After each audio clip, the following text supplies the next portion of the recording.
Ini saudara contohnya kemanginya menjadi lebat dan subur, bushy ya, lebat begitu. Nah, saudara-saudara, inilah contohnya salah satunya. Ketika saya potong dari sini muncul lagi saudara cabang-cabang yang baru, tumbuh lagi saudara. Inilah kuncinya daripada sebuah pemotongan saudara. Ya. Nah, ini. Tadinya kecil seperti itu. Ini juga perlu dibersihkan. Hewan datang ke sini, pup, ya. Tadi kecil cuma seperti itu, saudara.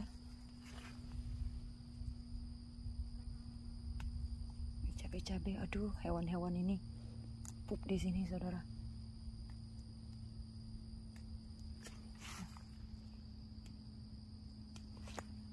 Ya, itulah kerjaannya petani, saudara, tukang kebun. Makanya Bapak sendiri, saudara, yang mengambil alih, yang mengatakan, Bapakkulah tukang kebunnya, pengusahanya katanya. Tapi dalam bahasa Inggris gardener, tukang kebunnya sendiri. Dia harus membersihkan setiap hari. Jadi tugasnya itu tidak hanya menanam, saudara, tetapi juga dia membersihkan setiap hari. Nah, tugas membersihkan itu yang memangkas, memotong, ini kerjaan paling berat, saudara.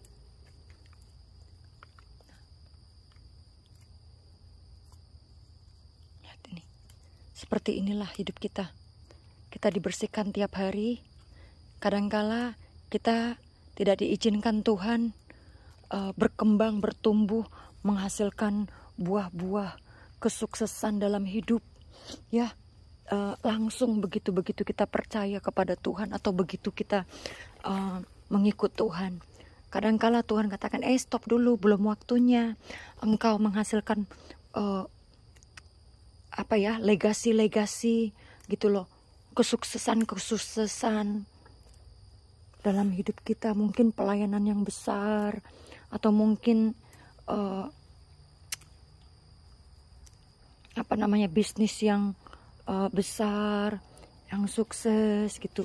Maunya sih kita seperti itu. Kita ingin menampilkan, menunjukkan sesuatu. Kita ingin mempertontonkan kesuksesan kehidupan kita. Ya, baik itu kepada Tuhan maupun kepada dunia. Tetapi fokusnya Tuhan belum pada di sana, saudara. Dia tahu bahwa akhirnya hidup kita itu akan pasti menghasilkan buah seperti ini, ya.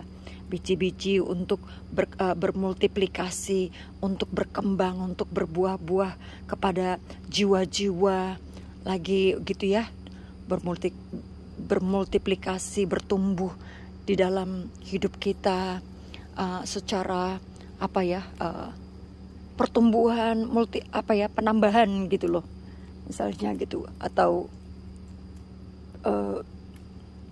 menghasilkan orang-orang seperti kita lagi gitu loh, ya. Itu memang intinya daripada kehidupan kita, supaya kita berbuah-buah, menghasilkan buah-buah pertobatan, bermultiplikasi, menghasilkan keselamatan jiwa-jiwa buat kerajaan Allah. Itu memang akhir dari hidup kita. Tuhan tahu, karena Dia tahu siapa kita, saudara-saudara. Ya, Dia nggak akan meragukan. Memang tujuannya udah ke sana. Tapi Tuhan mau agar untuk kita bisa menghasilkan buah-buah yang tetap kepada keselamatan seperti yang Tuhan mau, yang Tuhan rencanakan. Kita ini, saudara, ada waktunya. Segala sesuatu bekerja dengan waktu. Itu sebabnya Tuhan menciptakan matahari, bulan, dan bintang untuk menentukan waktu-waktu dan musim, untuk mengetahui tahun-tahun kita. Karena Tuhan telah membuat segala sesuatu itu indah pada waktunya. Sistemnya tuh bekerja dengan waktu. Maka ada waktu untuk lahir, dia katakan. Ada waktu untuk mati. Ada waktu untuk memeluk. Ada waktu untuk menahan diri dari memeluk. Ada waktu untuk membunuh. Ada waktu untuk tidak membunuh. Ada waktu untuk marah. Ada waktu untuk tidak marah. Segala sesuatu loh katanya. saudara. Jadi ada waktunya untuk berbuah, ada waktunya untuk membersihkan. Sebelum berbuah, pohon tersebut dibersihkan dulu. Ada waktunya untuk bertumbuh, ada waktunya untuk menghasilkan kembali buah-buah, saudara. Ya, Tuhan ingin kita menjadi matang, menjadi teruji, menjadi ini semua kotor loh, tai hewan semua ini, saudara. Saya mesti memotongin mereka.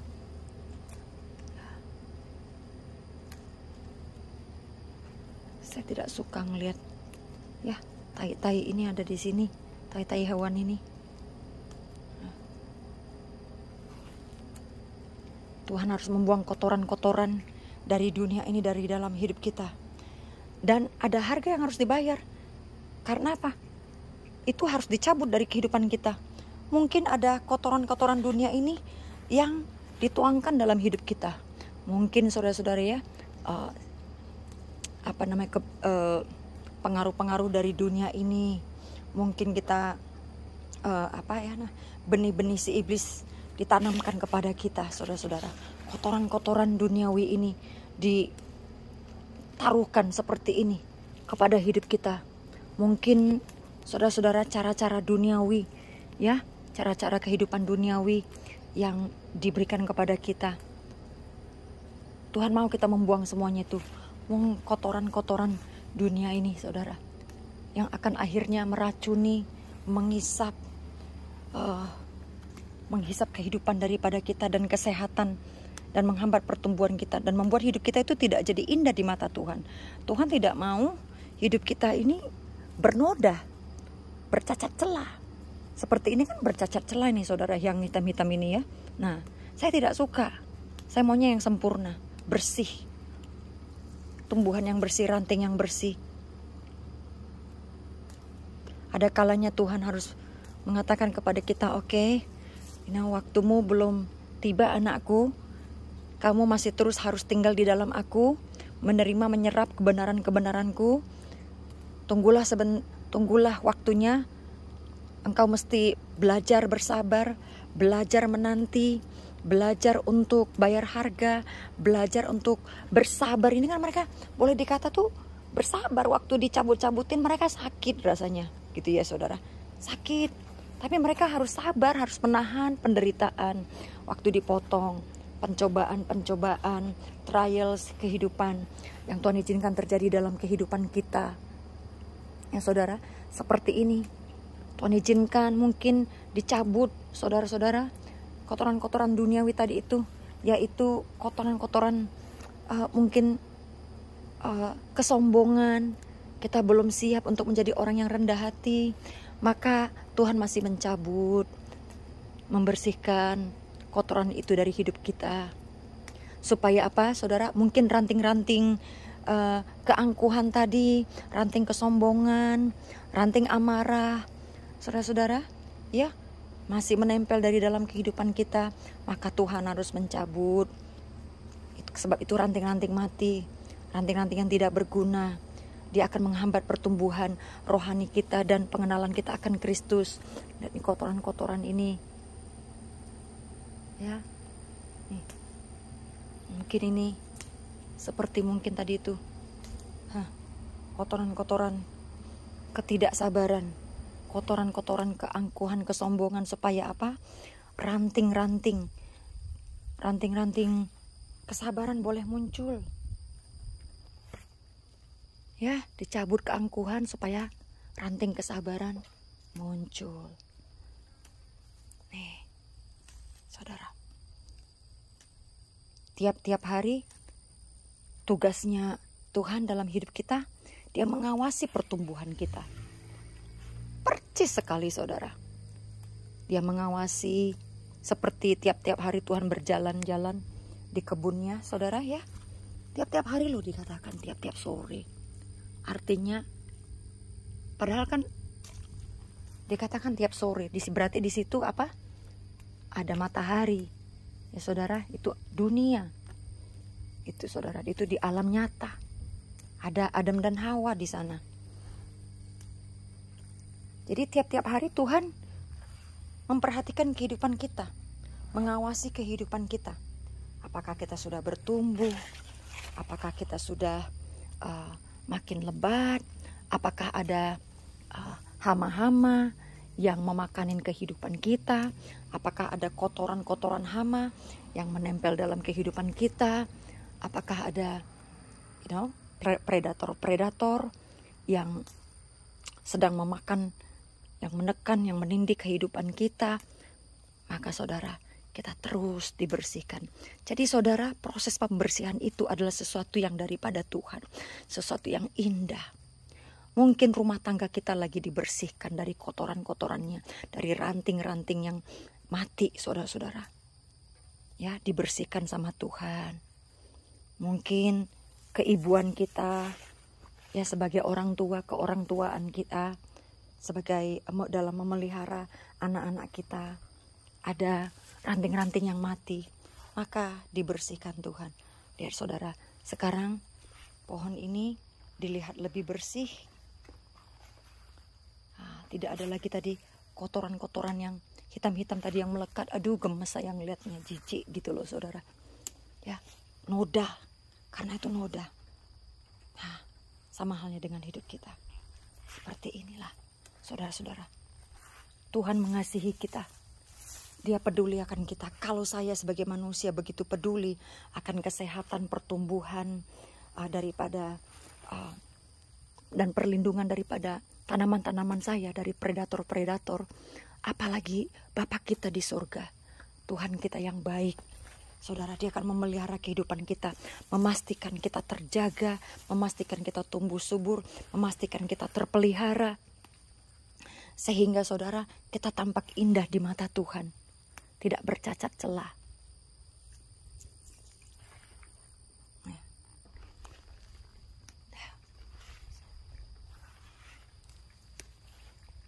Tuhan gak akan pernah takut loh saudara untuk memotongin hidup kita. Mungkin kita sudah naik, tiba-tiba kita turun. Ya, di dalam karir kita, mungkin di dalam pelayanan kita, begitu. Gak usah takut saudara.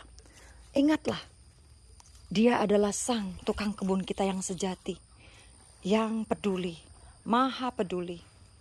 Mengasihi kita, dia tidak pernah membenci kita. Karena kita ditanam. Dia sendiri yang menanam kita saudara.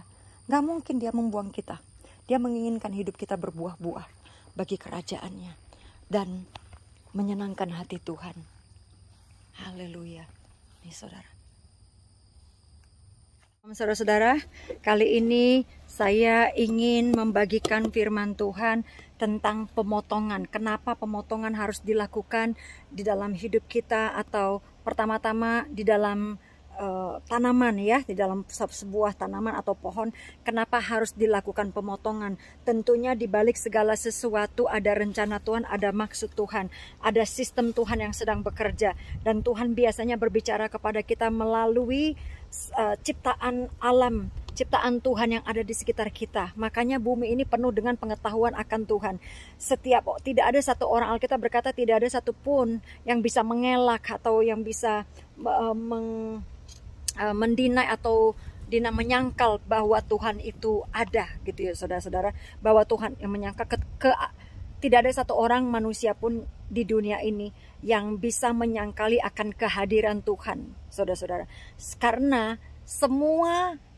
segala ciptaan di sekitar kita, kehidupan di sekitar kita sebenarnya menceritakan tentang kemuliaan Tuhan, menyimpan tentang misteri kehadiran Tuhan atau misteri Kristus, ya saudara-saudara. Nah, kali ini saya akan menceritakan kembali tentang pemotongan dari sang tukang kebun yang sejati. Yang pertama tadi saya sudah bilang ada dua jenis pemotongan, yaitu pemotongan akan rumput, ya, akan ranting yang berbuah. Nah, yang kedua pemotongan ranting yang tidak berbuah. Kali ini saya akan berbicara tentang pemotongan tentang ranting yang tidak berbuah. Kenapa ranting yang tidak berbuah dipotong? Nah, ada semua jenis macam pohon, saudara, pasti harus ada yang namanya pemangkasan atau pemotongan. Baik itu kebun anggur, cuma Tuhan Yesus memakai kebun anggur atau pohon anggur karena memang di Israel pada waktu itu tanaman majority adalah perkebunan anggur. Jadi dia menceritakan tentang perkebunan anggur karena itu familiar dengan orang-orang yang ada di Israel pada waktu itu. Tapi prinsipnya pada dasarnya adalah sama, terjadi dengan pohon apa saja.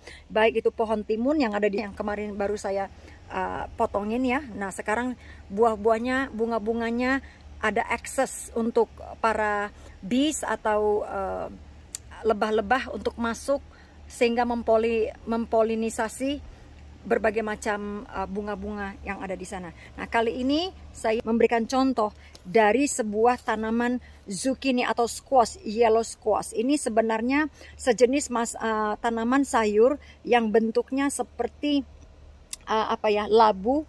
labu-labu panjang gitu ya. Kita di sini bilangnya zucchini atau lemon squash. Ini salah satu ya, ini zucchini. Zucchini itu biasanya warna hijau, tapi ini kebetulan family-nya keluarga dari warna kuning, saudara. Ini zucchini ya. Nah, kalau yang ini squash, bilangnya squash. Warna kuning juga. Oke? Nah, kunci daripada kesehatan pertumbuhan yang baik dari sebuah squash ini tergantung daripada sang tukang kebun. Yaitu sang tukang kebun harus secara konstan membersihkan. Ya, ini dipanas terik matahari loh, saudara. Saya pakai payung pantai di sini. Memang saya ini tukang kebun yang sangat berdedikasi. Panas, terik matahari pun dihantam, saudara, demi mengajarkan firman Tuhan. Di squash ini banyak sekali, saudara-saudara, daun-daun ya. Dia tidak ada dahan tapi daun. Banyak sekali daun-daun yang sudah tidak sehat. Dia tidak mungkin memberikan makanan kepada squash ini. Banyak bee juga di sini, saudara. Dalam nama Tuhan Yesus, stay there. Ini sudah tidak sehat, ya. Karena apa? Sudah ada mildew, sudah ada jamur-jamur, ya. Tentunya tidak sehat. Kalau dibiarkan di sini, di dalam pohonnya, maka dia akan menyerap semua nutrisari makanan yang mestinya energinya mestinya pergi ke buah, tapi akhirnya dihisap sama dia. Maka untuk memiliki pohon yang efektif, buahnya bisa besar, kita harus mengurangi dahan-dahannya atau ranting-ranting atau daunnya, daun-daun yang mati, karena dia akan menjadi bumerang. Apalagi yang sudah kena ini terkontaminasi dengan hama, saudara. Ya, ini karena digigitin hewan. Ya, ini akan menjadi penyakit hama. Jadi saya harus mengeliminasi semua pohon daun-daun yang sudah seperti ini. Ya, ini kena hama, penyakit. Kalau dia berwarna kuning, saudara, ada dua kemungkinan. Dia kena hama. Kalau ini kena hama karena kelihatan. Ya.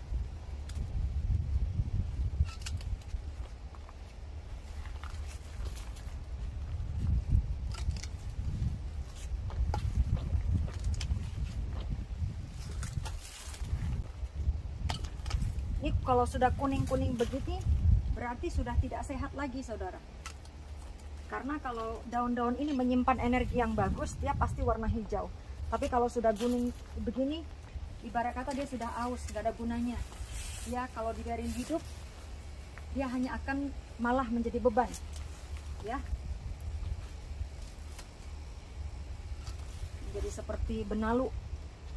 Ini squash ini nggak habis-habisnya memberikan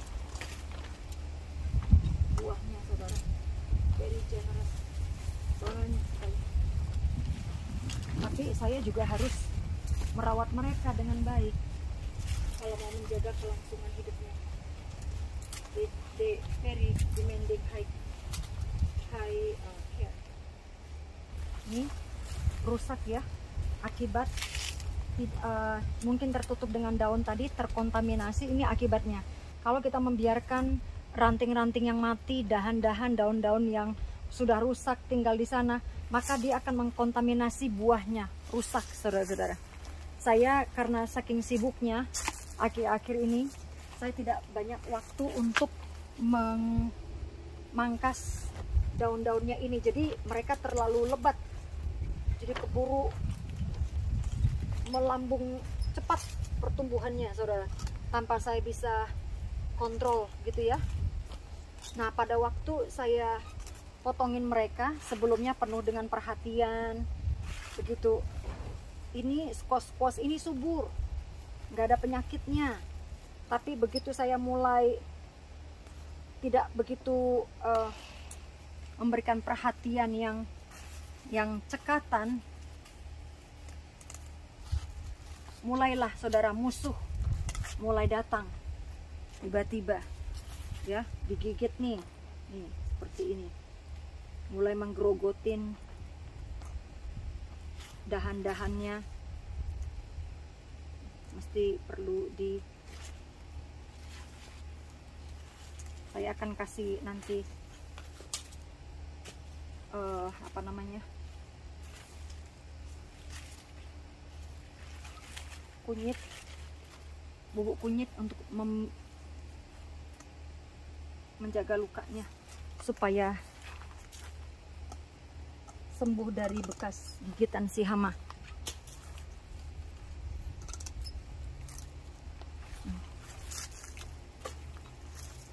Oke, ini juga banyak banget.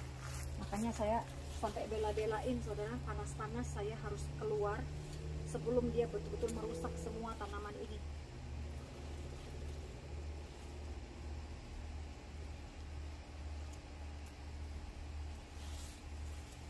Kadang-kadang madu, lumut, musuh utama. Dia nggak perlu banyak-banyak daun, karena kalau dia semakin banyak daunnya ya, jadi ngumpul gitu. Saya harus pastikan sirkulasi udaranya. Telur-telurnya nih, telur hamanya mesti dahan yang kering, ranting yang kering. Nah, ini saya nggak tahu nih, kayaknya ini ya, ini pohon apa ya, markisa deh kayaknya. Tumbuh aja saudara begini. Saya nggak pernah tanam, tapi bumi menghasilkan tunas-tunas tumbuh-tumbuhan, biji-bijian. Saya perlu potong ini.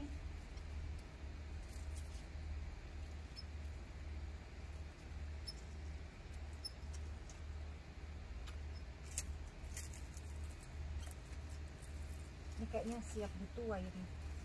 Panennya sudah, kalau warnanya sudah kuning.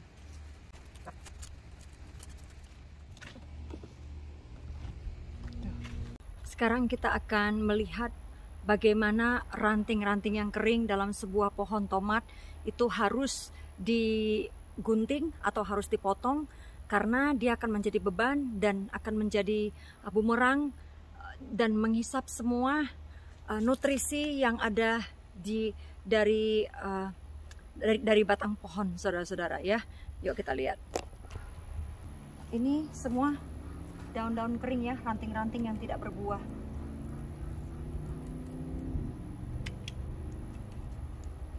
Ini tidak akan memberikan apa-apa kepada sang tomat, buahnya, kepada pohonnya. Maka harus dipotong, dibersihkan supaya tomat bisa bertumbuh dengan maksimal, buah-buahnya semuanya bisa fokus kepada buah-buah yang ada, daripada kehabis dari ranting-ranting yang tidak berbuah, ranting-ranting yang kering.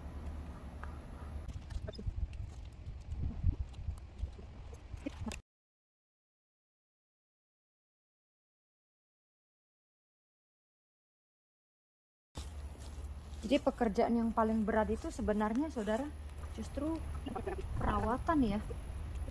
Kita harus memotong ranting-rantingnya. Paling banyak kerjaannya di sini.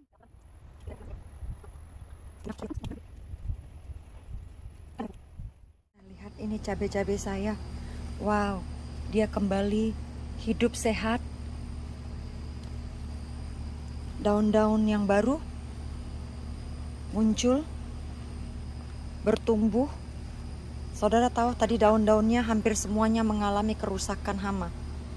Ya, karena hama ini ada di sini. Juga karena penyakit kekurangan nitrogen, akhirnya pada penyakitan seperti ini. Tapi saudara-saudara, karena saya rajin tiap-tiap hari, ya seperti ini rusak. Tapi karena saya rajin membersihkan ranting-ranting yang mati, ranting-ranting yang kering, daun-daun yang kering, saudara, rajin saya buangin daun-daunnya ya, dibersihkan ranting-rantingnya seperti ini. Konstan sampai akhirnya penyakitnya hilang, saudara. Sekarang daun-daun baru mulai tumbuh lagi. Luar biasa, puji Tuhan. Hiduplah engkau, hai pohon-pohon cabai. Dalam nama Tuhan Yesus, aku memberkati engkau supaya engkau bertumbuh dan berbuah. Aku perkatakan kesembuhan atas batang-batangmu, ranting-rantingmu. Tidak ada hama penyakit lagi yang mendekat kepada engkau. Engkau akan tumbuh subur dan berbuah, menghasilkan buah-buah dan memberkati aku. Sebab aku adalah hamba Tuhan yang dikasihi Tuhan, dan engkau harus menghasilkan buah-buahmu tepat pada waktunya seperti yang telah diperintahkan Tuhan.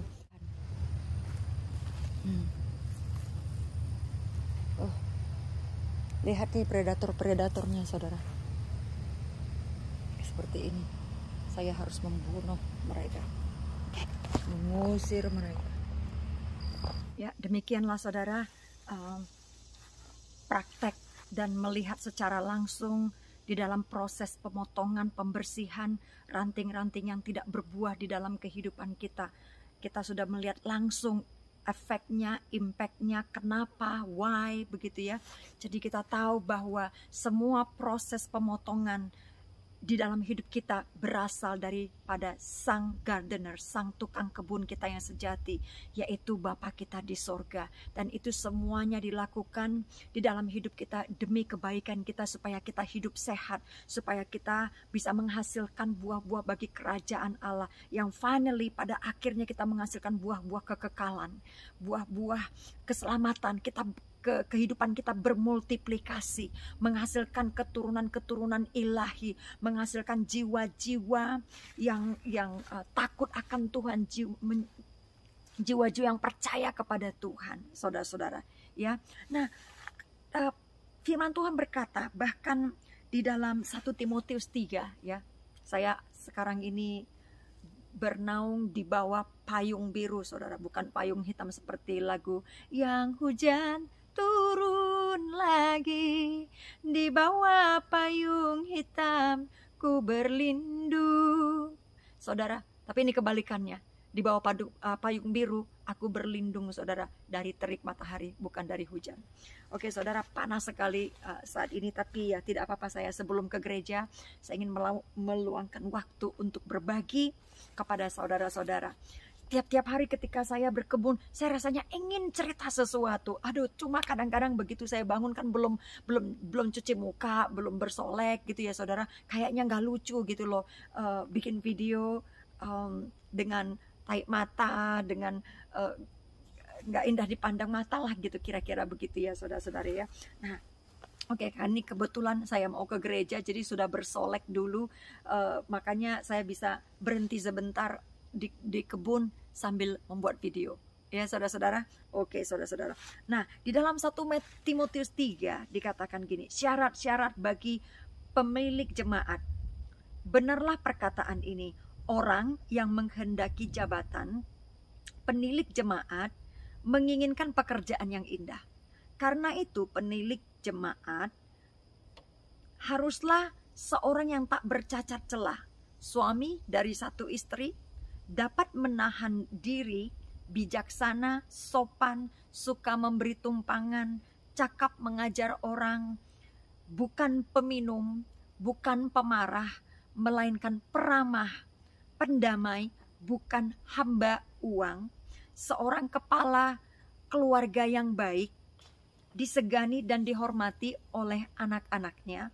Jikalau seorang tidak tahu mengepalai keluarganya sendiri, bagaimanakah ia dapat mengurus jemaat Allah? Lalu dikatakan gini, janganlah ia seorang yang baru bertobat, agar jangan ia menjadi sombong dan kena hukuman iblis. Hendaklah ia juga mempunyai nama yang baik di luar jemaat, agar jangan ia digugat orang dan jatuh ke dalam jerat iblis. Jadi saudara-saudara, dan juga selanjutnya ayat di 1 Timotius 3, 8 sampai 13, syarat-syarat bagi diaken, penilik jemaat, ya saudara, atau diakonia, orang-orang yang melayani orang miskin di dalam jemaat.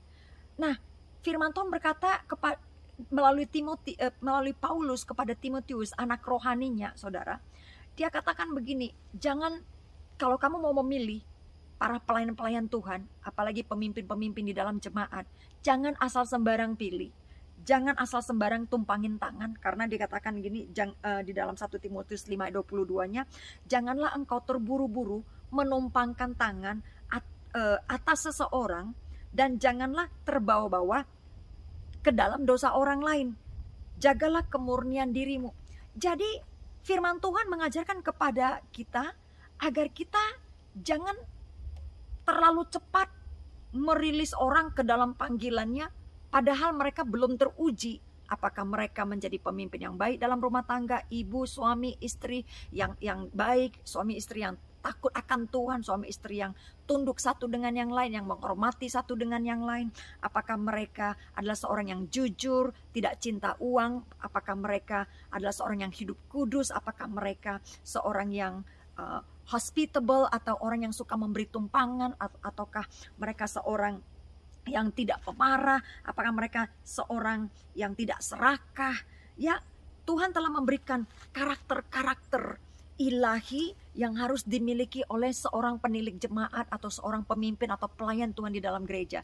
Ini tidak hanya berlaku, saudara, sebagai pemimpin-pemimpin, tetapi ini juga berlaku untuk para semua hamba-hamba Tuhan, semua pelayan-pelayan Tuhan, baik itu saudara sebagai worship leader, pemimpin small group leader, ya, small group Bible study, atau pemimpin kelompok doa, atau mungkin pemimpin pendoa syafaat, atau pemimpin ibadah wanita, apapun itu saudara-saudara, Tuhan menginginkan kita memiliki kualitas karakter yang sudah teruji lewat waktu, baik di rumah, di luar, memiliki karakter-karakter ilahi. Inilah namanya proses pertumbuhan. Jadi Tuhan tidak ingin kita cepat-cepat mengangkat seseorang di dalam gereja untuk menjadi pemimpin pemuda, menjadi pemimpin worship leader, menjadi pemimpin macam-macam pemimpin. Saudara-saudara, karena kalau kita sembarangan memilih orang, sembarangan tumpangin tangan asal kepada orang suka-suka kita. Kalau dia memberikan persembahan yang besar kepada jemaat, kalau dia memberikan sumbangsi dana yang besar kepada jemaat, wah, kita harus suruh dia menjadi pemimpin jemaat A, pemimpin jemaat B, atau kelompok A, kelompok Bible study B. Kebanyakan saudara di gereja ya terjadi seperti ini. Padahal pendetanya belum tahu apakah sang pemuda tersebut adalah seorang yang kudus, seorang yang setia, seorang yang tidak bercacat celah. Apakah bapak atau ibu tersebut adalah seorang yang taat, seorang yang mengasihi, seorang yang setia kepada suami, istri, dan anak mereka. Apakah mereka seorang yang tidak cinta uang? Karena ada banyak pelayan Tuhan, pendeta, mereka cinta uang, mereka tipu sana tipu sini, janji sana janji sini, tetapi tidak menepatinya. Saudara, masalah keuangan, dan ini kecacatan, saudara. Dan Tuhan tidak mau, itu sebabnya Tuhan tidak mau kita cepat-cepat. Tuhan tuh bukan kekurangan orang untuk bekerja buat dirinya, saudara. Tuhan tuh justru memfilter siapa-siapa. Cara dia adalah dia sebenarnya memfilter siapa-siapa yang dikatakan layak untuk menjadi hamba-hambanya. Siapa-siapa yang diangkatnya untuk dipercayakan dengan rahasia-rahasia kerajaan Allah atau dengan jiwa-jiwa. saudara. Itu sebabnya banyak orang, mereka langsung tiba-tiba naik daun, tiba-tiba ketahuan berzina, tiba-tiba ketahuan menipu jemaat, tiba-tiba ketahuan tipu sana tipu sini, tiba-tiba bikin orang bikin gara-gara di sana sini, bikin gaduh, bikin kekacauan, saudara-saudara. Karena apa? Karena ibarat sebuah pohon, dia belum mengalami proses yang namanya pembersihan, pemotongan daripada Tuhan. Untuk menjadi seorang, misalnya gini, saudara ingin performance, saudara ingin minta, Tuhan minta kasih saya suami dong, kasih saya istri, saya mau menikah, saya mau punya anak. Rasanya pengen gitu ya, bermultiplikasi ya, menghasilkan keturunan gitu loh. Gak salah minta, tapi kadangkala kita nggak ready untuk menerima berkat tersebut. Kita nggak ready untuk jadi istri. Kita nggak siap. Kita tidak mempersiapkan diri kita untuk memiliki karakter atau kualitas yang diperlukan untuk menjadi istri yang saleh atau istri yang takut akan Tuhan. Kesabaran. Saudara, kalau sebagai anak-anak muda, sebagai anak-anak yang belum menikah, atau wanita-wanita atau pria-pria yang belum menikah, saudara cepat marah ketika menikah. Apa jadinya nanti rumah tangga saudara? Maka saudara perlu mengalami pemotongan dulu dari Tuhan. Biarkan saudara menyerap dulu kebenaran-kebenaran firman Tuhan, belajar duduk di bawah kaki Tuhan untuk didisciple, untuk dibersihkan karakter-karakter duniawi ini, karakter-karakter hidup lama, dipotong dengan firman Tuhan. Biarkan firman Tuhan seperti pisau yang memotong, pisau penggunting pembersih ya, membersihkan hidup saudara dengan firman-Nya, karena firman itu adalah seperti pedang bermata dua, membersihkan kehidupan kita, mengoperasi.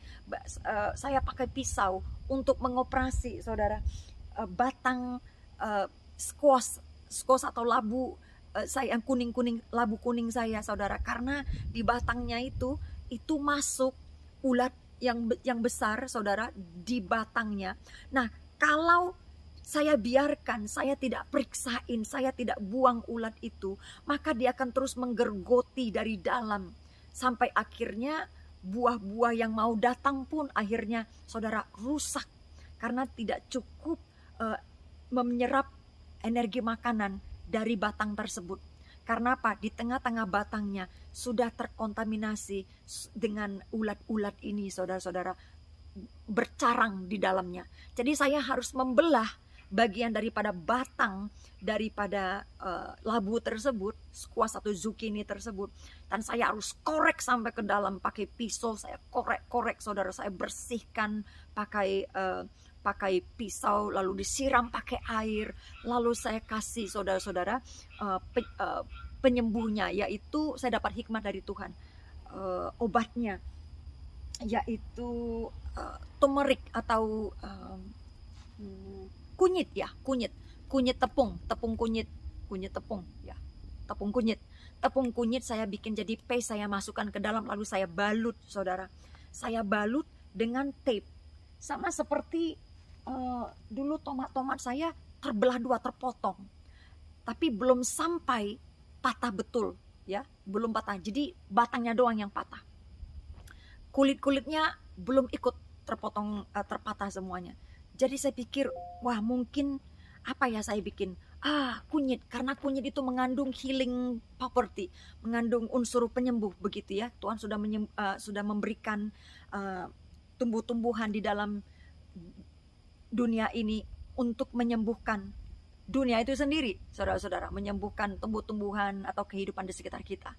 Nah, Tuhan kasih saya hikmat lewat kunyit, saudara-saudara. Saya bikin paste. Saya langsung laburin di sekitar batangnya. Lalu saya tape, saya tutup saudara-saudara. Dan saya berkati, saya doakan. Sekarang saudara, pohon itu tumbuh, menghasilkan buah. Nanti saya kasih tunjuk ya saudara, kalau saya nggak lupa. Tumbuh sampai sekarang dan menghasilkan buahnya saudara. Nah, kadangkala mungkin dalam hidup kita mengalami yang namanya patah. Karena mungkin dunia ini telah mematahkan kita. Ya, kehidupan dunia ini yang tidak adil dengan segala dosa-dosanya, dengan segala sistemnya telah mematahkan kehidupan kita, batang kehidupan kita. Tapi kalau kita percayakan hidup kita ke dalam tangan sang gardener, kepada sang tukang kebun, kepada Bapa kita yang baik. Kita berserah hidup kita percayakan hidup kita ke dalam tangannya, maka dia sendiri yang akan menyembuhkan hidup kita.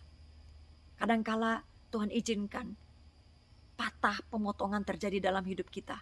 Tetapi kalau kita menyerahkan hidup kita dalam tangan Tuhan, bulu yang terkulai dia tidak akan biarkan menjadi patah, saudara-saudara. Patah total. Ada firman Tuhan berkata, orang benar berkali-kali jatuh, 7 kali orang benar jatuh, 7 kali pula Tuhan membangunkannya. Itulah karakter seorang gardener yang baik, saudara-saudara. Kalau saya perhatikan ada kerusakan di dalam satu pohon, saya sayang sekali, saya tidak mau membuang mereka. Sebisa-bisa mungkin saya harus menyelamatkannya. Saya mungkin dipindahkan lagi, ditaruh hormon akar, penumbuh hormon akar, lalu saya taruh di tanah. Buktinya pada tumbuh, saudara. Saya tidak rela kerusakan apapun itu di dalam satu pohon, selagi saya bisa melihat ada akar yang keluar, atau saya melihat ada pengharapan,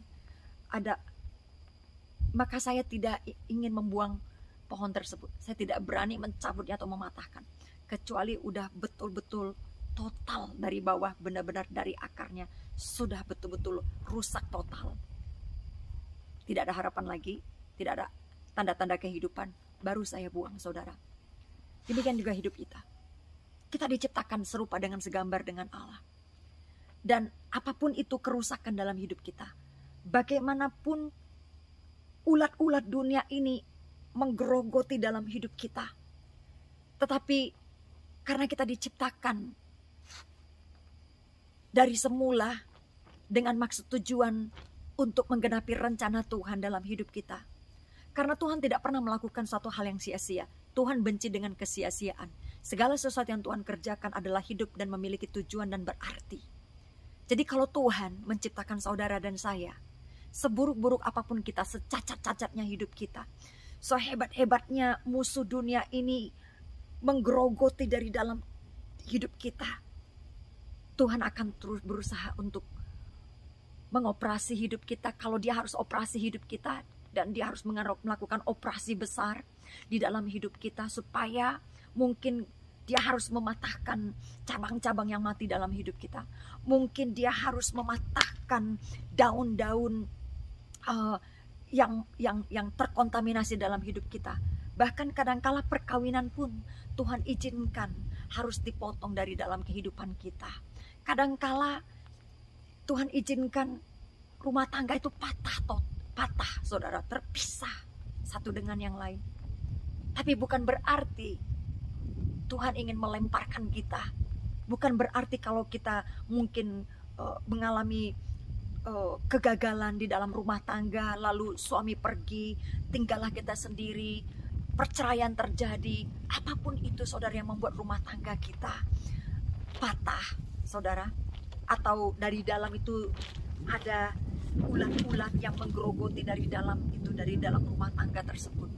Apapun itu, izinkan Tuhan, sang gardener kita, dengan firman-Nya mengoperasi, dengan air Roh Kudus-Nya menyirami, membersihkan dari dalam.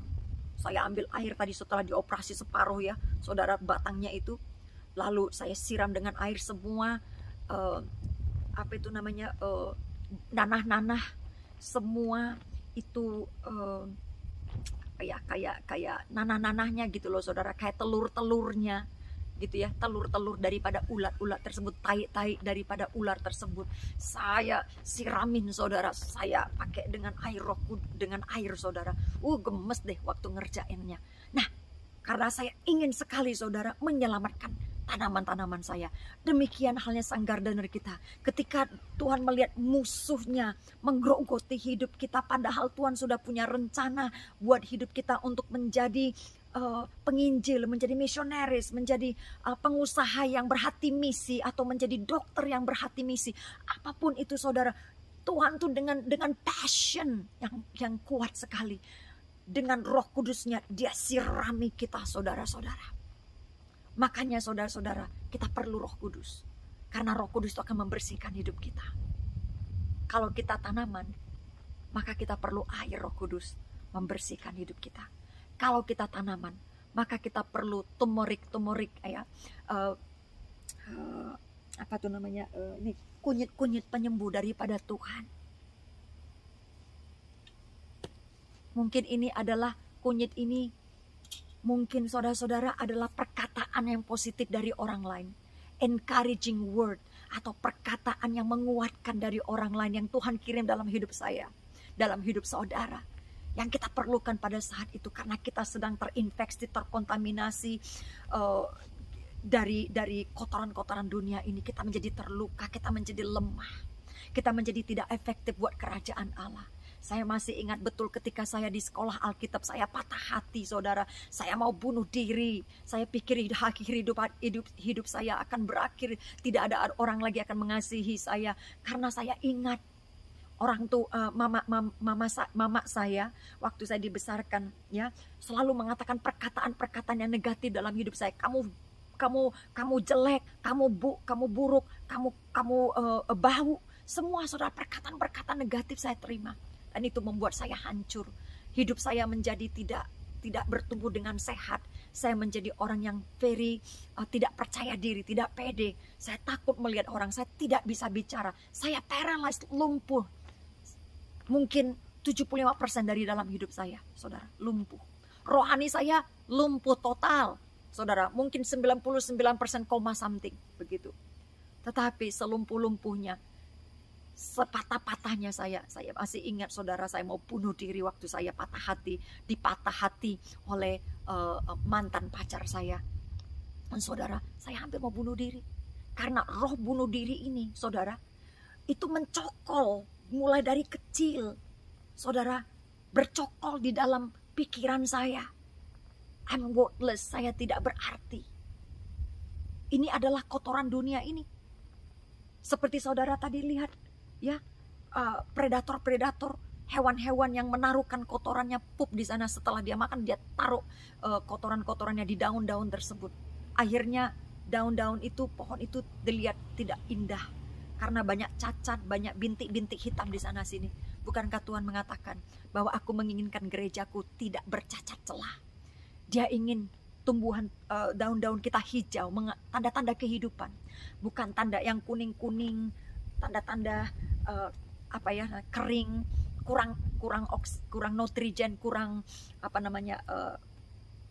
penyubur, tidak sehat gitu loh, saudara. Tanda-tanda kematian. Tetapi waktu saya mendengarkan teman saya, Hana, kamu cantik, kamu pintar, kamu bisa mendapatkan pria seperti apa saja. Mau hamba Tuhan, pria dari Amerika. Waktu dia bilang begitu, sekarang kamu nangis, tapi nanti pria yang nangis dengan engkau. Ketika saya mendengarkan, saudara, ya, kunyit-kunyit ilahi, kunyit-kunyit rohani ini, perkataan-perkataan encouraging word dari teman saya mulai, wow, saya mulai bersemangat, saya mulai terbangun. Tiba-tiba pikiran saya mulai, yes, saya mulai melihat wajah saya di kaca. Yes, benar, aku cantik. Karena apa? Saya punya hidung, punya mata, punya gigi, punya bibir, punya alis, punya telinga, punya pipi. Tidak ada saudara, hidung saya ada 2 lubang, bukan 1 gitu ya. Dan mata saya ada 2, bukan 3. Mulut saya ada 1, bukan 2. Jadi saya berpikir, saya percaya saya ini cantik. Tapi selama ini yang saya dengar, kamu buruk, kamu tidak, kamu bau, kamu good for nothing. Jadi itulah ternyata bors. Bor itu ulat, yang tadi ulat-ulat itu jijik itu, saudara, ya. Ulat yang menggerogoti dari dalam. Itulah menggerogoti pikiran saya. Sehingga saya lumpuh secara rohani. Saya hampir mati. Saya hampir tidak berbuah, tidak bertumbuh. Itulah iblis, saudara. Iblis itu hanya untuk mencuri, membunuh, dan membinasakan kita. Tetapi kadangkala kita tidak bisa kontrol ketika iblis menggerogoti dalam diri kita. Bahkan kadangkala kita malah nggak sadar kalau iblis bercokol di dalam pikiran kita, menggerogoti pikiran kita, sehingga pikiran kita tidak sehat. Kita tidak melihat siapa Tuhan, kita tidak mengenal siapa Bapa kita tidak mengenal siapa Tuhan Yesus, kita tidak mengenal siapa Roh Kudus dalam hidup kita, dan kita mulai terikut dengan arus dunia ini, dan kita mulai lemah karena yang kita dengar adalah apa yang terjadi di sekitar kita mulai takut. Roh ketakutan, ulat-ulat ketakutan mulai menggerogoti kita sampai kita lumpuh, dan kita mulai tidak percaya lagi tentang panggilan Tuhan dalam hidup kita. Kita tidak percaya bahwa in Christ we can do everything. Di dalam Kristus kita bisa melakukan segala sesuatu. Kita mulai melupakan bahwa bagi Tuhan tidak ada yang mustahil. Oleh karena itu saudara, apapun itu pemotongan dalam hidup saudara, mungkin saudara sedang lagi sukses-suksesnya di dalam bisnis. Mungkin saudara lagi sukses-suksesnya di dalam pelayanan. Tiba-tiba rumah tangga saudara goncang. Tiba-tiba anak saudara digoncangkan. Mungkin terlibat di dalam suatu hubungan yang tidak sehat. Mungkin terlibat di dalam suatu drugs atau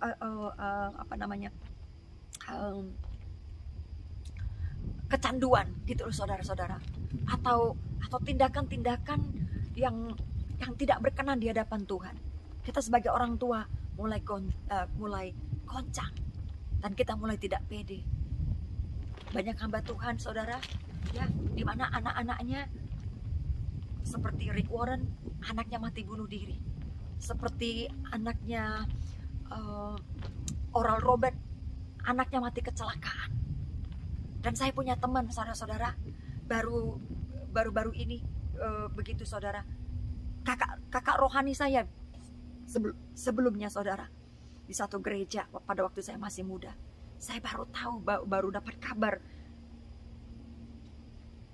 2 minggu yang lalu bahwa anaknya dan suaminya meninggal bersamaan karena kecelakaan. Sakitnya saya nggak bisa memikirkan pedihnya yang dirasakan oleh kakak rohani saya ini, saudara-saudara. I'm speechless, saya nggak bisa berbuat apa-apa, saya nggak bisa berkata apa-apa, karena hanya Dia yang tahu penderitaan itu. Saya nggak bisa pura-pura, saya rasa saya cuma bisa berdoa. Kiranya penghiburan kekuatan daripada Tuhan datang. Bagaimana saudara, kalau pencabutan, pemotongan, pemangkasan seperti ini terjadi dalam hidup kita?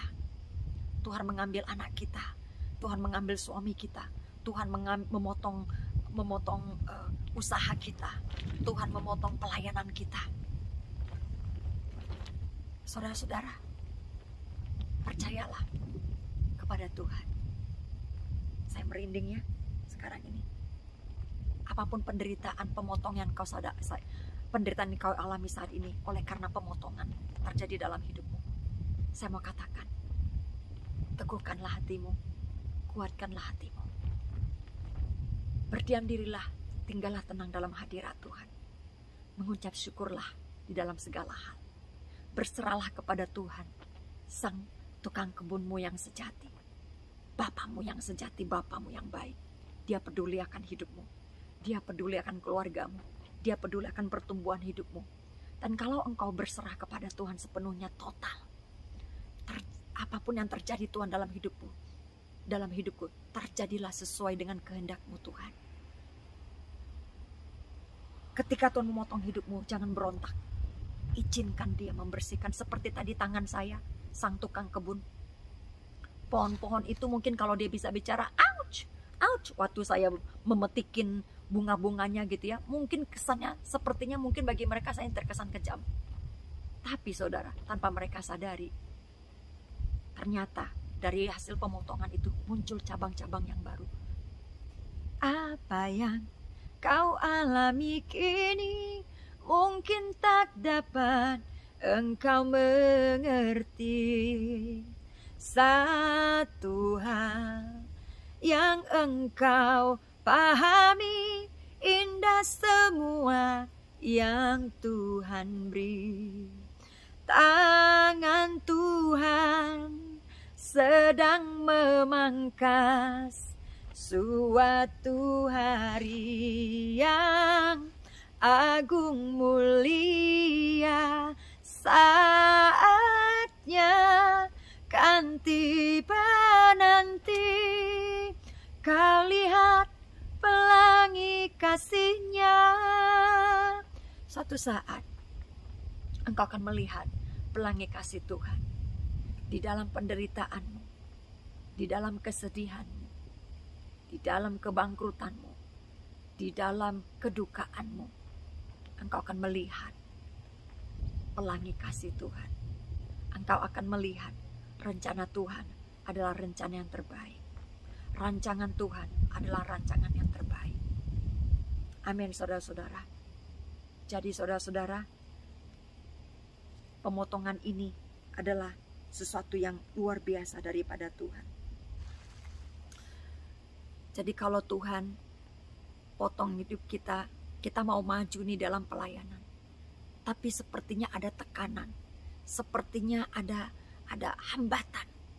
Itu bukan karena pendeta kita nggak suka, itu bukan karena suami kita tidak suka, itu bukan karena pendeta kita cemburu. Itu mungkin pikiran dunia, saudara-saudara. Tetapi yang sebenarnya adalah mereka-mereka ini Tuhan pakai dalam hidup kita, siapapun itu, mungkin bos kita, mungkin pendeta kita, mungkin pemimpin kita, mungkin teman kita, siapapun mereka. Mereka ini adalah alat gunting di tangan Tuhan yang Tuhan pakai untuk membersihkan hidup kita. Kita harus tetap berpikir positif dan mendoakan mereka, memberkati mereka. Maka kita akan keluar menjadi pemenang. Maka kita akan timbul menjadi apa saudara? Lebih indah, lebih berbuah, lebih dahsyat dari sebelumnya, saudara-saudara. Amin. Puji nama Tuhan. Haleluya. Saudara, Tuhan katakan di Matius 5 ayat 30, dan jika tanganmu yang kanan menyesatkan engkau, penggallah dan buanglah itu, karena lebih baik bagimu jika satu dari anggota tubuhmu binasa daripada tubuhmu dengan utuh masuk neraka. Saudara, sama seperti Jukini tadi, daripada semua pohonnya rusak total, lebih baik saya guntingin cabang-cabangnya, saya tanam lagi ke tempat yang lain. Daripada basil-basil saya nanti rusak semuanya dengan tai-tai hewan tersebut, lebih baik saya cabut-cabut. Karena lebih baik saya cabut, rugi sejenak, tetapi nanti akan menghasilkan buah-buah lagi. Jadi Tuhan katakan apapun itu di dalam hidup kita, seindah-indahnya, mungkin berkat kita, mungkin bisnis kita, mungkin pelayanan kita, seindah-indahnya pelayanan berkat apapun itu saudara di dalam hidup kita. Tapi kalau karena pelayanan atau yang satu itu membuat kita jadi jatuh di dalam dosa, akhirnya menggerogoti kehidupan rohani kita, lebih baik nggak punya pelayanan itu sama sekali. Kalau hanya nanti akan benar-benar melumpuhkan kehidupan kita. Saudara-saudara, seringkali saya harus memotong pelayanan-pelayanan yang kurang efektif dalam hidup saya, begitu ya. Saya tidak mau menjadi sibuk-sibuk, kelihatannya sibuk, performance, busy, lebat gitu ya. Tapi kalau ternyata daun-daunnya itu terkontaminasi, terus ada tai kotoran dunia ini di dalamnya, kompromi mungkin, atau mungkin pergaulan yang tidak sehat, apapun itu yang malah membuat saya hanya semakin sibuk tetapi tidak bisa berdiam diri di hadapan Tuhan, tidak belajar firman Tuhan. Untuk apa semuanya? Itu hanya kelihatan dari luar, tapi dari dalam rusak nantinya. Lebih baik saya potong. Jadi saudara, pemotongan di dalam pelayanan pun harus terjadi untuk memberikan pelayanan lebih sehat di dalam hidup kita. Amin. Nah, 1 Korintus 5 ayat 7, buanglah ragi yang lama itu supaya kamu menjadi adonan yang baru, sebab kamu memang tidak beragi, sebab anak domba Paskah kita juga telah disembelih, yaitu Kristus. Jadi Tuhan katakan ragi-ragi dosa di dalam hidup kita ini mesti dipotong. Ragi itu ragi dosa ya. Buanglah segala amarah. Contohnya tadi ini di dalam Yakobus 1 ayat 21. Sebab itu buanglah segala sesuatu yang kotor dan kejahatan yang begitu banyak itu, dan terimalah dengan lembut firman yang tertanam di dalam hatimu yang berkuasa menyelamatkan jiwamu. Nah saudara, sama seperti ulat tadi yang menggerogoti dari dalam, itu mesti dibuang saudara-saudara, dioperasi. Gemes saya kalau udah bicara, aduh kalau ngelihat ulatnya itu gemuk gitu ya saudara, begitu, saya gemes, saya pencet aja gitu loh saudara. Terus mesti dikorek-korek begitu loh saudara. Nah ini Tuhan ingin membuang kita, membuang segala akar-akar dosa, kotoran-kotoran dosa, ulat-ulat dosa yang menggerogoti hidup kita secara perlahan-lahan, saudara-saudara. Karena jangan sampai mematikan kehidupan rohani kita. Jadi lebih baik saudara, kita harus betul-betul izinkan firman Tuhan mengoperasi, membersihkan. Kita harus di-disciple, kita mesti dimuridkan. Izinkan kita dimuridkan oleh Tuhan lewat seorang pemimpin, lewat seorang mentor, lewat seorang guru, siapapun yang Tuhan kirimkan dalam hidup kita sebagai alat tangan Tuhan. Untuk apa? Untuk mengoperasi hidup kita, ya, untuk membersihkan kehidupan kita dari kotoran-kotoran dunia ini, seperti kotoran-kotoran daripada hewan-hewan atau ulat-ulat tadi, kayak nanah-nanah gitu ya, di daun-daunnya di sekitarnya bau begitu saudara. Wah, kalau udah begitu, kayak lihat terkontaminasi aja sedikit daun, batang daunnya saudara, saya langsung potong saudara, dekat dengan batangnya, karena saya tidak ingin kotoran-kotoran itu menempel kepada yang lain dan akhirnya mengkontaminasi yang lain. Jadi saudara-saudara, mari kita buang segala akar-akar kejahatan di dalam kehidupan kita, akar-akar keangkuhan, kotoran-kotoran ulat-ulat keangkuhan, ulat-ulat ketakutan, ulat-ulat keserakahan, ulat-ulat keegoisan, ulat-ulat kesombongan, ulat-ulat mengandalkan kekuatan pribadi, mengandalkan kekuatan sendiri, ulat-ulat motivasi yang tidak motivasi kedagingan gitu ya, untuk kemegahan diri sendiri, untuk kemuliaan diri sendiri. Itu pun perlu dipotong sama Tuhan. Janganlah kita mau menjadi hamba-hamba Tuhan yang instan. Karena sekarang ini di zaman sosial media, banyak anak-anak muda tiba-tiba bermunculan mengaku hamba Tuhan, tapi belum mengalami proses yang namanya pemotongan dalam hidup mereka. Saya pernah di dalam grup saya. Kamu siap? Iya, yes, Sani, sebentar lagi ya nih, almost. Saya pernah menghadapi orang di dalam grup saya mengatakan, aku hamba Tuhan, aku ini pendeta. Wah, dengan sombongnya mengaku pendeta, dengan sombongnya mengaku hamba Tuhan, dan mulai merendahkan yang lain, orang-orang lain di grup itu. Saya harus potong, saudara. Saya tidak toleransi untuk hal-hal ini. Karena ini betul-betul adalah ragi, dan betul-betul ini adalah pohon yang terkontaminasi. Ini ciri-ciri hamba Tuhan yang belum mengalami proses pemotongan, pemurnian yang berakar dari firman Tuhan. Tapi mungkin dia banyak kegiatan, mungkin dia banyak diangkat menjadi ini dan itu, sukses di dalam keuangan, sukses dalam financial. Tapi hamba Tuhan nggak bisa dibeli dengan uang, saudara. Tuhan nggak bisa di-bribe, disuap untuk memberikan kita, menjadikan kita menjadi hamba Tuhan.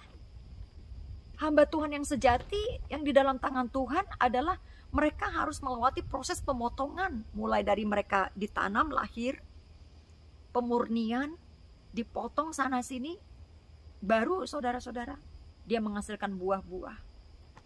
Jadi, di zaman sekarang ini berhati-hatilah, banyak orang menyebut dirinya hamba Tuhan, nabi, rasul dan sebagainya, tetapi mereka tidak menghasilkan buah-buah kebenaran. Mereka tidak menghasilkan buah-buah karakter yang ilahi, karakter yang menunjukkan karakter Kristus, tapi justru menunjukkan kotoran-kotoran dunia ini. Dan saya bingung kalau mereka nggak menyadarinya, karena firman Tuhan jelas ciri-ciri untuk menjadi hamba Tuhan. Tadi sudah bilang ciri-ciri untuk jadi diaken, ciri ini untuk jadi pelayan Tuhan. Ini berlaku untuk semua pelayan Tuhan, saudara. Jadi oleh karena itu, saudara-saudara, bagi saudara yang ingin menggebu-gebu untuk jadi hamba Tuhan, menggebu-gebu dalam melayani Tuhan, jaga hatimu, jaga pikiranmu, jaga hidupmu dengan segala kewaspadaan. Karena di hadapan Tuhan, Tuhan lebih menginginkan karakter kita, bukan menginginkan performance kita, pertunjukan rohani kita. Tuhan ingin kita menghasilkan buah-buah kekekalan yang ketika Tuhan Yesus datang, Yesus tuh masih ada di situ. Karena suatu saat kita akan ditelanjangi, saudara. Ketika Tuhan datang, segala sesuatu akan telanjang. Itu sebabnya Tuhan katakan bukan semua orang yang berseru Tuhan Tuhan yang akan masuk dalam kerajaan surga, melainkan orang-orang yang melakukan kehendak Bapa. Amin, saudara-saudara. Mari saudara, kita menjadi pokok anggur yang menjadi pokok tanaman Tuhan yang sejati, kebun anggur Tuhan yang sejati. Haleluya. Mari kita berdoa.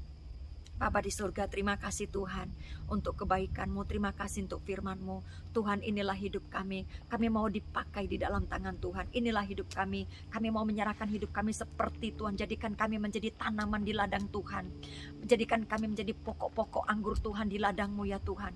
Yang siap untuk disiangin, siap untuk dibersihkan, siap untuk dipangkas, dipotong di sana sini supaya hidup kami Tuhan semakin berbuah lebat, menghasilkan buah-buah yang efektif buat kerajaan Allah, menghasilkan buah-buah yang menghasilkan keselamatan, bahkan hidup kami bermultiplikasi bagi kerajaan Tuhan. Kami menghasilkan Tuhan buah-buah keselamatan, buah-buah roh Tuhan Yesus, dan menyenangkan hati-Mu Tuhan Yesus, dan Engkau bisa menikmati Tuhan buah-buah roh dari dalam kehidupan kami. Ini kami Bapa, kami rela. Berikan kami hati yang rela seperti pohon-pohon Tuhan, tanaman-tanaman di ladang Tuhan yang rela dilakukan apa saja. Hidup berserah kepada dan bergantung sepenuhnya kepada kebaikan sang tukang kebun. Dan Engkau adalah tukang kebun kami yang sejati. Engkau akan memelihara hidup kami. Engkau akan menyiangi kami. Engkau akan Tuhan mempupuk hidup kami dengan firman-Mu, dengan Roh Kudus-Mu, menyirami kami. Tuhan Yesus, supaya kami Bapa menjadi tanaman yang sehat, menjadi tanaman yang kokoh berakar Tuhan. Di dalam satu tanah yang subur Tuhan Yesus. Tanah kami Tuhan, tanah hati kami menjadi tanah-tanah yang subur ya Bapa. Dan ketika ditaburi oleh benih firman-Mu Tuhan, benih firman-Mu Tuhan boleh bertumbuh, bersubur ya Bapa, dan menghasilkan buah-buah kepada kebenaran. Terima kasih Bapa, hamba berdoa kepada semua anak-anak-Mu Bapa yang sudah menonton, mendengarkan Tuhan pemberitaan firman ini. Bapa, Engkau pelihara hidup mereka, jaga mereka seperti Engkau menjaga kebun-kebun anggur-Mu ya Tuhan. Jaga mereka dari musuh-musuh mereka, dan operasi hati mereka, pikiran mereka dari kotoran-kotoran ulat-ulat dunia ini, dari kotoran-kotoran musuh, iblis-iblis Tuhan yang menggerogoti kehidupan mereka, ilah-ilah zaman ini yang menggerogoti kehidupan mereka, sistem-sistem dunia ini yang menggerogoti kehidupan mereka, sehingga Tuhan melumpuhkan roh mereka, melumpuhkan rohani dan pertumbuhan mereka untuk menyerap Tuhan makanan-makanan sehat dari firman-Mu. Di dalam nama Tuhan Yesus, bungkus tutup mereka Bapa dengan kuasa darah-Mu yang kudus. Engkau menjaga mereka dan Engkau memelihara hidup mereka, sehingga mereka Tuhan terjaga dan berbuah dengan buah-buah yang sehat, buah-buah kerajaan sorga, buah-buah kebenaran. Di dalam nama Tuhan Yesus, hamba berdoa dan mengucap syukur. Haleluya. Amin. Saya merasa di antara saudara yang menonton ini, Roh Kudus bilang, di antara saudara yang mengalami gagal perkawinan. Tuhan katakan, gagal perkawinan di dalam kehidupanmu Tuhan izinkan, tetapi bukan merupakan akhir daripada kehidupanmu, akhir daripada destinimu. Tuhan sanggup menyembuhkan engkau. Tuhan sanggup memberikan kehidupan yang baru kepada engkau. Tuhan sanggup dari sisa-sisa kehidupan yang masih ada, kekuatan Tuhan yang masih ada di dalam engkau, oleh karena firman Tuhan yang tertumbuh dalam hidupmu. Tuhan katakan, akar-akar yang baru, sendi-sendi yang baru, tunas-tunas yang baru Tuhan akan tumbuhkan. Tetapi Tuhan katakan berdiam dirilah dan tinggallah tenang. Nikmatilah kebaikan Tuhan. Dan carilah Tuhan. Percayakan hidupmu ke dalam pemeliharaan Tuhan. Dia akan memelihara hidupmu. Dia sanggup membuat kerusakan, kepatahan dalam hidupmu menjadi suatu pohon-pohon yang baru. Bahkan bercabang-cabang. Dia akan memindahkan engkau dari satu tanaman ke tanaman yang lain. Mencangkokkan engkau ke dalam satu tanaman yang lain atau ke dalam bejana atau pot yang baru dalam hidupmu. Dan dia akan menyirami engkau sehingga engkau kembali bertumbuh, berbuah, bahkan lebih lebat dari sebelumnya. Demikian firman Tuhan. Haleluya, terima kasih Bapa, terima kasih. Kuatkan Tuhan anak-anakmu yang mengalami kegagalan rumah tangga dalam saat ini Bapa. Biarlah mereka menjadi kuat di dalam nama Tuhan Yesus. Haleluya, amin. Tuhan Yesus memberkati saudara. God bless you. Bye-bye.